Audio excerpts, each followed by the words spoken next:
এদিকে শেরপুরে বাস সিএনজির সংঘর্ষের ঘটনায় ৫ জনের মৃত্যুর খবর পাওয়া গেছে। দর্শক, আমরা এ বিষয়ে সবশেষ খবর জানবো। আমাদের সঙ্গে এই মুহূর্তে যুক্ত হচ্ছেন সহকর্মী শাকিল মুরাদ। শাকিল, এই ঘটনায় আহত হয়েছে কতজন, মোট কতজন যাত্রী ছিলেন আর কিভাবে এই দুর্ঘটনাটি ঘটলো? মাহাদি, আমি প্রথমে জানিয়ে রাখি, সে বক্সিগঞ্জ উপজেলা থেকে কিন্তু রিফাত পরিবহন যে একটি যাত্রীবাহী বাস, এই বাসটি আসলে ঢাকার উদ্দেশ্যে আসলে রওনা দিয়েছিল। পথিমধ্যে কিন্তু এই শেরপুর পাঠশালা ইউনিয়নের কিন্তু জোড়া পাম্পের সামনে কিন্তু এই দুর্ঘটনা ঘটে। আমি আপনাকে একটা তথ্য দিয়ে রাখি যে এই সিএনজি ও বাসের যে সংঘর্ষের যে ঘটনাটি হয়েছে সেটি হচ্ছে তারাকান্দি থেকে কিন্তু আসলে সিএনজিটা যাত্রী বোঝাই করে শেরপুরের উদ্দেশ্যে যাচ্ছিল। আমরা এখানকার স্থানীয়দের সঙ্গে কথা বলেছি, তারা কিন্তু বলছে যে এইখানে কিন্তু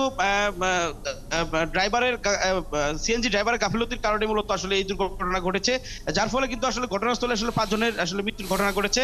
আমরা কথা বলেছি আইন শৃঙ্খলা বাহিনীর সঙ্গে, পাশাপাশি এখানে যারা বাসিন্দা রয়েছেন প্রত্যক্ষদর্শী তাদের সঙ্গে, এছাড়া আমরা হাসপাতালের সঙ্গে কথা বলেছি। তারা কিন্তু এখন পর্যন্ত আমাদেরকে ৫ জনের আসলে মৃত্যুর তথ্য নিশ্চিত করেছে।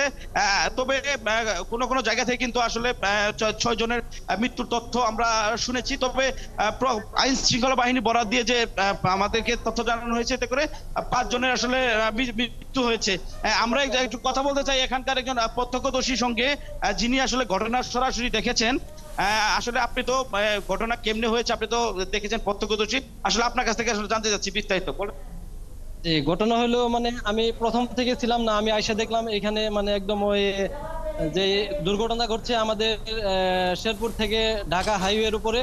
এখানে আমি আইসা দেখি একটা সিএনজি এবং কি রিফাত পরিবহনের যে বাসটি, মানে একদম দুটি মুখোমুখি সংঘর্ষ হয়ে ৫ জন জায়গায় মারা গেছে স্পট ডেড, আর একজন গুরুতর আহত হসপিটালে ভর্তি করা হয়েছে।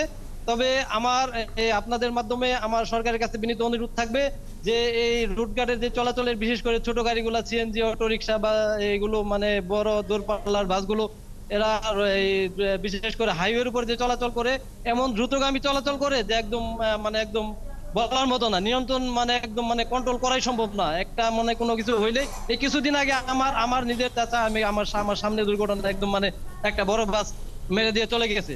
এখানে আইসা দেখি ওই সেম একই কোয়ালিটি। এখন এটা মানে আমার বিনীতভাবে অনুরোধ থাকবে আপনাদের সাংবাদিকের মাধ্যমে সরকারের কাছে বিনীতভাবে অনুরোধ থাকবে যে এগুলো যেন সরকার একটু ভালোভাবে দেখে, ঠিক আছে, যেন মানে বড় গাড়িগুলা, বিশেষ করে ছোট সিএনজি গুলা, এগুলো একটু মোটামুটি কন্ট্রোল করে চলার জন্য, ঠিক আছে। এই হলো আমার কাছে।